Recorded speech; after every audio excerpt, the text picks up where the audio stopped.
Hello, and welcome to another edition of All or Nada According to Jack, with your host, Jack Toledano. I know it's been about a week since I was last on. Celebrated a birthday last Sunday, and I just wanted to give a special thanks to my good friend Pete Pardo over on Sea of Tranquility for recording a day in the life of Jack Toledano with me and being the host. Excellent job, Pete. It was a lot of fun. So cheers and thank you for that. So moving right along. Yeah, so it was a birthday week, very busy week. Got taken out to dinner a few times. So I want to thank family and friends who did that. You guys are awesome. Got home very late a few nights, had a few beers. So I celebrated. I partied hardy. So, well, I babble, so let's talk about 1984. It was a great year in the annals of metal music. So we're going to get right into it. I do have not three, but four albums for 1984. So first one is one of my favorite bands, Judas Priest, Defenders of the Faith.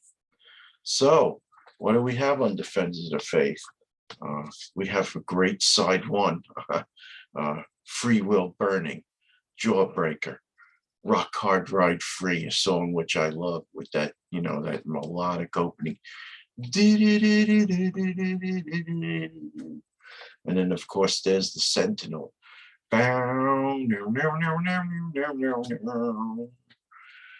Great, excellent.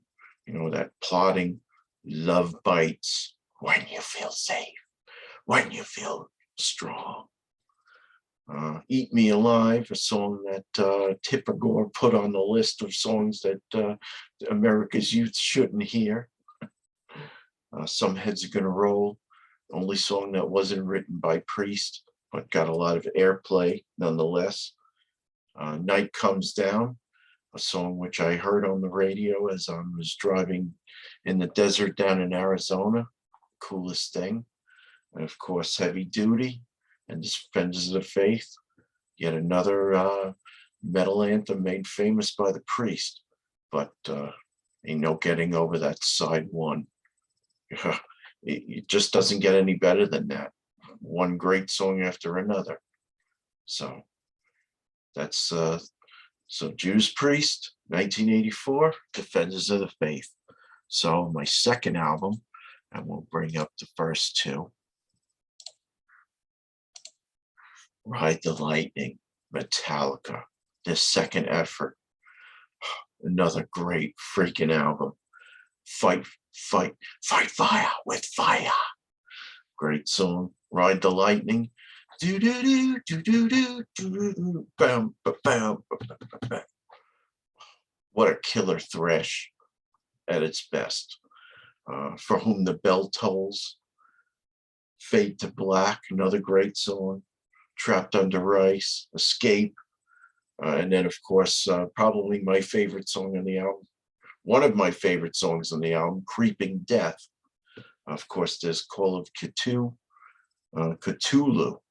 8-minute instrumental, which, maybe that should have been placed more in the middle of the album. I was hoping for a more, a better album ender, but I guess Creeping Death was it for me.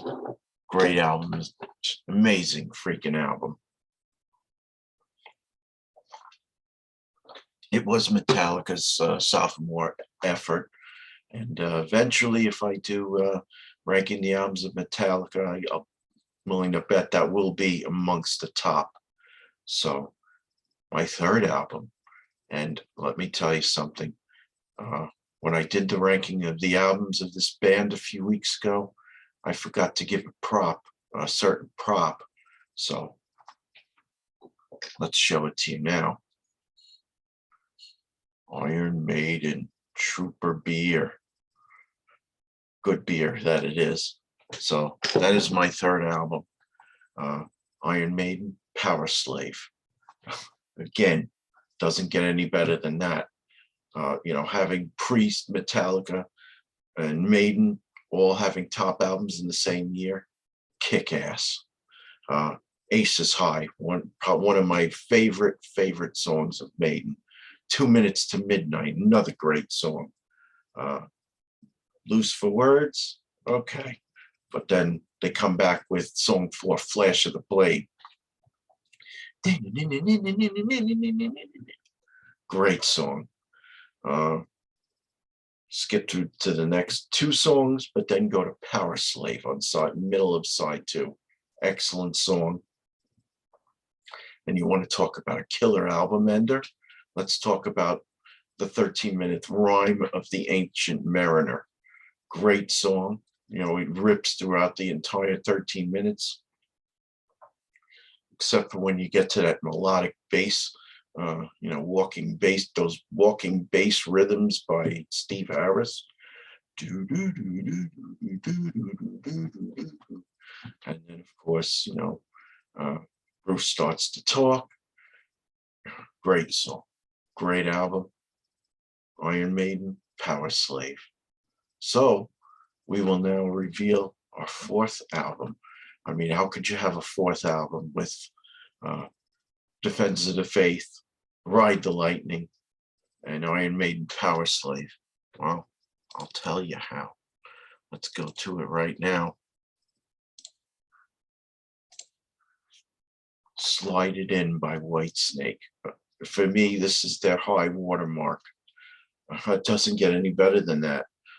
They open with the title track, Slide It In, you know, a lot of sexual innuendo in this album, but, you know, every metal band has to sound a little different. And, you know, Iron Maiden, you know, with Power Slave and some of their Greek mythology, and Priest and Metallica with some of their darker, you know, notes and songwriting. So then you have Whitesnake with their, you know, their metal sexuality, but it doesn't get any better than that. Slow and Easy, a song, you know, that starts out very slow and melodic. Do do do, keep on pushing, baby, like I never known before. Very soulful, love it. And then it goes into that.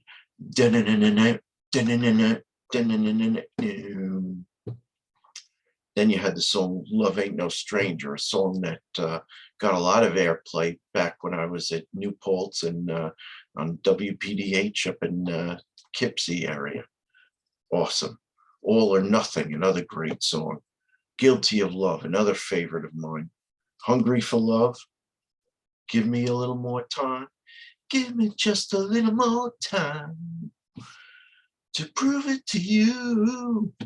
And then Spit It Out. Another Spit It Out if you don't like it. Yet another song full of sexual innuendo. And then, you know, they end it with another great album ender, Standing in the Shadows of Love. Oh, man, David Coverdale, you guys really killed it on that album. So those are my 4 albums of 1984. Another drink break, sorry.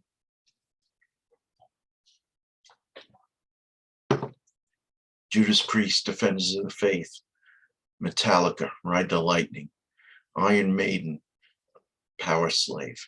Whitesnake, Number of the Beast.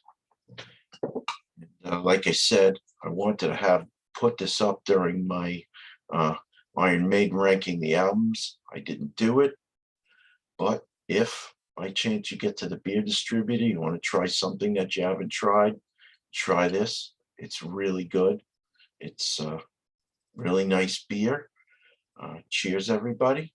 Up the irons. And please subscribe to All or Not According to Jack. And I will see you in 1985. Have a good one, folks.